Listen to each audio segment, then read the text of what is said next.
Para muchos, la palabra Alzheimer evoca una imagen muy concreta, la pérdida de la memoria.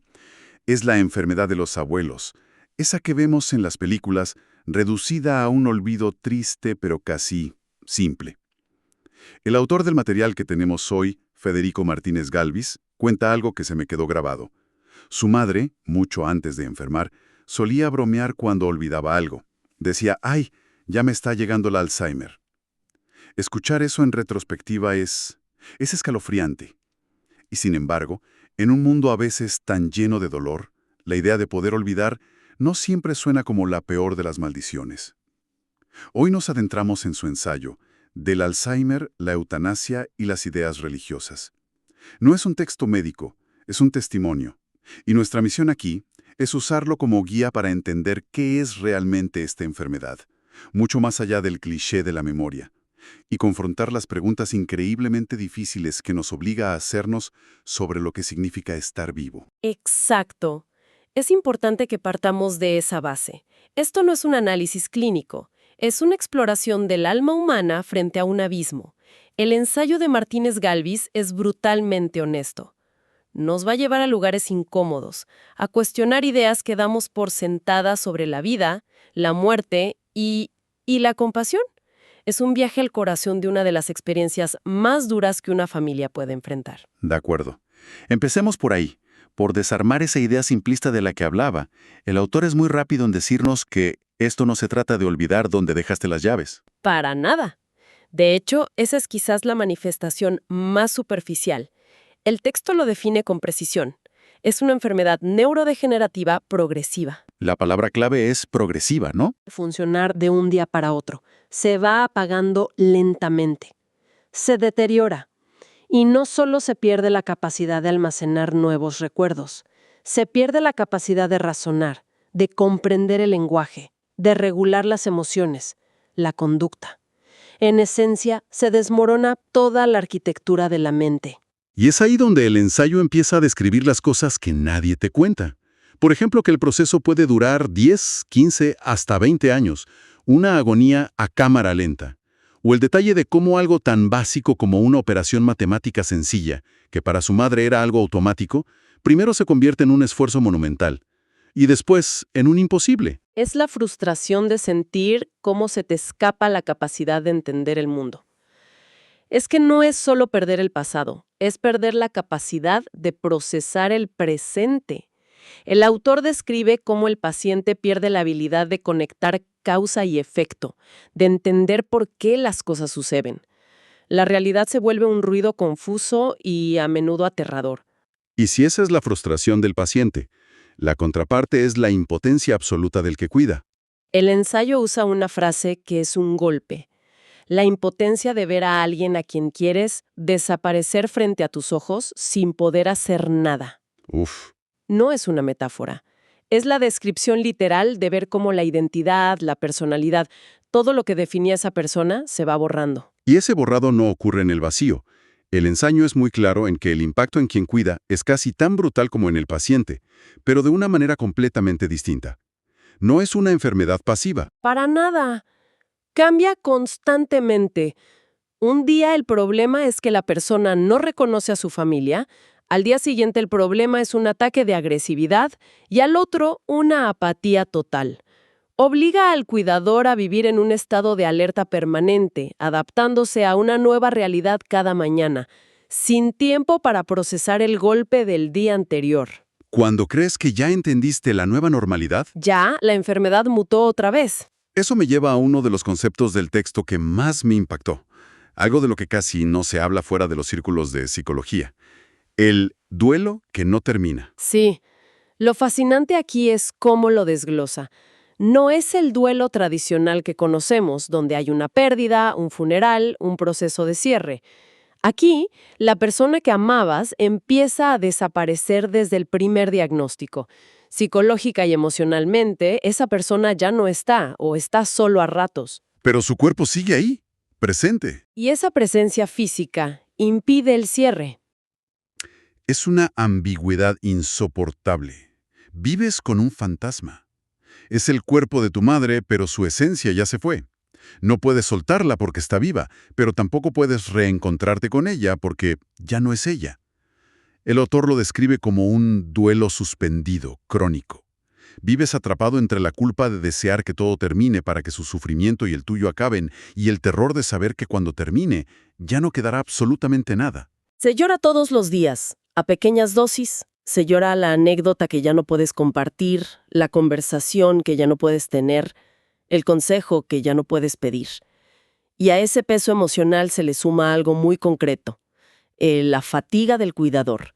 El texto es muy bueno explicando que no es solo cansancio físico, es la acumulación de todo.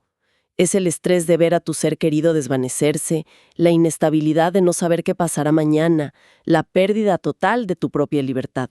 Tu vida queda en pausa. Y a veces, como menciona el ensayo, hay que lidiar con episodios de violencia. La enfermedad puede hacer que una persona dulce se vuelva agresiva, y el cuidador, que suele ser un hijo o la pareja, se convierta en el receptor de esa agresión. Y a todo eso se le suma un miedo latente y terrible.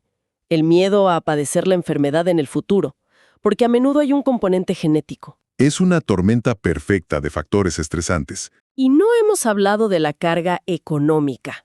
El cuidado 24/7 es carísimo. Puede destruir las finanzas de una familia. El autor señala algo muy relevante para nuestra época.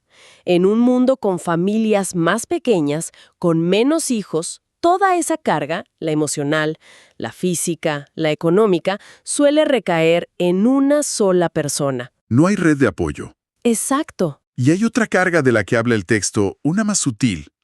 La culpa. La culpa de no haber entendido antes.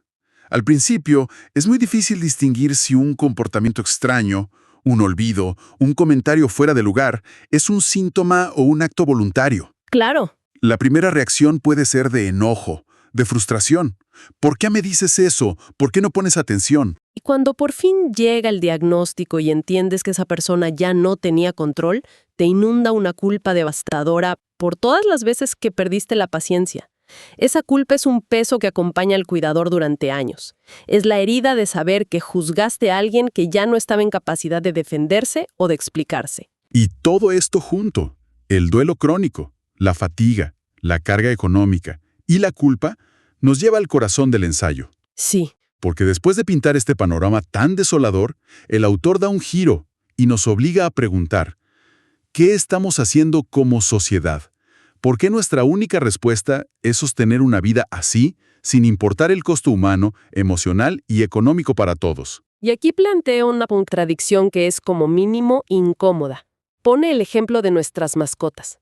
Cuando un perro o un gato está sufriendo por una enfermedad terminal, sin esperanza de cura, la mayoría de nosotros considera que llevarlo al veterinario para que lo duerman es un acto de compasión. ¿Es que lo vemos como una piedad? Es lo correcto. Es la última muestra de amor, evitarle un sufrimiento inútil. Pero por alguna razón, esa misma compasión no se la permitimos a los seres humanos. Es como si estuviera prohibido. El texto cuestiona frontalmente esta idea de que es más digno o moral mantener con vida un cuerpo que ya no alberga conciencia, que ya no tiene autonomía. Que solo sufre o vegeta en lugar de permitirle un final pacífico. Porque el amor por una mascota se puede expresar terminando con su dolor, pero con un humano, el amor supuestamente exige prolongarlo a toda costa? La respuesta que da el autor es que seguimos atrapados en ideas religiosas formuladas hace siglos, para un mundo donde la medicina no podía prolongar la vida de esta manera. La idea de que la vida es un don divino y que solo Dios puede quitarla, y que cualquier intervención humana, incluso una motivada por la compasión, es un homicidio. El sistema legal, nos recuerda, te trataría como un asesino, lo que nos lleva al nudo gordiano de la eutanasia. Incluso en los pocos países donde es legal, las condiciones son extremadamente estrictas, y hay una que es la barrera insuperable para el Alzheimer. El paciente debe expresar su voluntad de manera libre, consciente e informada en el momento de la solicitud. Debe tener capacidad de juicio. Exacto. Pero es que esa es la esencia misma de la enfermedad, la pérdida de esa capacidad. Para cuando un paciente de Alzheimer llega al punto en que la eutanasia podría considerarse una opción compasiva, ya es legalmente incapaz de solicitarla. Es una trampa burocrática cruel. Si no dejaste un documento de voluntad anticipada años antes, cuando estabas sano, la puerta se cierra para siempre. Y justo cuando crees que el análisis no puede ser más duro, el autor lo vuelve personal. La historia de su madre es simplemente desgarradora. Cuenta que ella, en sus años de lucidez, aunque nunca fue una persona con ideas suicidas, sí manifestó claramente que no querría vivir en esas condiciones. Dependiendo de otros para todo, sin reconocer a los suyos. Sí, Pero esa voluntad, expresada en una conversación informal, hoy no tiene ningún valor legal. cada noche su madre llama a sus propios padres, ya fallecidos hace décadas. Y les ruega que por favor se la lleven. Esa imagen es devastadora. Es el sufrimiento puro, despojado de toda racionalidad. Ya no hay lógica, no hay memoria, solo queda un instinto primario, un deseo profundo de que el dolor termine, expresado de la El autor argumenta que la dignidad no es solo tener comida y un techo.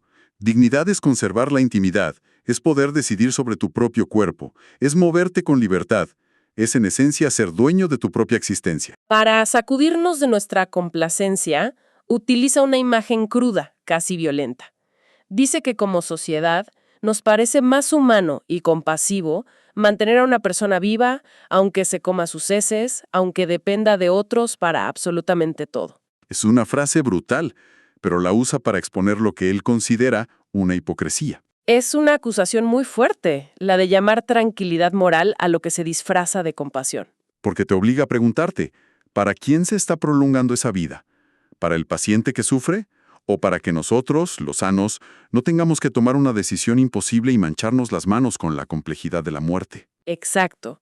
La acusación es que preferimos llamar amor a lo que en realidad es prolongar el sufrimiento para obedecer ciegamente una idea abstracta.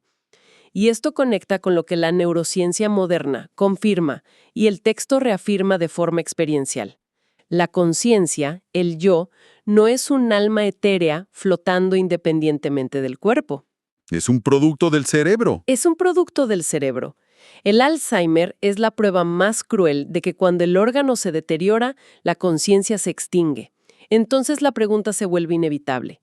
¿Qué significa realmente estar vivo cuando aquello que nos hacía ser nosotros mismos ya ha desaparecido? Empezamos este análisis con la idea simple del Alzheimer como perder la memoria, y hemos terminado en el centro de un laberinto filosófico, cuestionando el significado de la vida, el amor y la dignidad.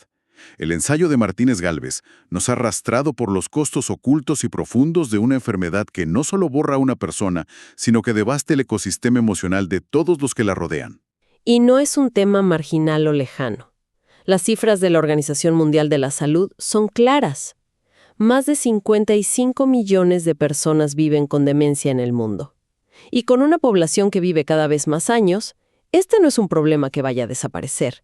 Al contrario, Se va a hacer más grande. mucho más. El dilema que describe este ensayo es uno que, como sociedad, vamos a tener que enfrentar cada vez con más frecuencia.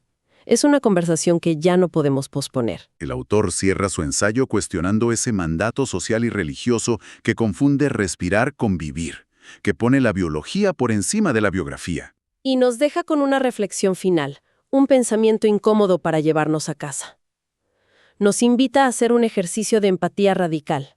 Si la persona que amamos, esa que está atrapada en la niebla de la demencia, pudiera tener un instante de lucidez para vernos, para ver cómo sostenemos su vida en un estado sin conciencia, sin dignidad, sin alegría, ¿qué nos diría? ¿Nos agradecería por nuestro cuidado incansable? O, como el autor sugiera que haría su propia madre, nos regañaría con toda la fuerza de su amor por tenerla viviendo así. La respuesta que cada uno dé a esa pregunta en silencio quizá nos diga más sobre nuestra verdadera definición de compasión que cualquier libro de filosofía o teología.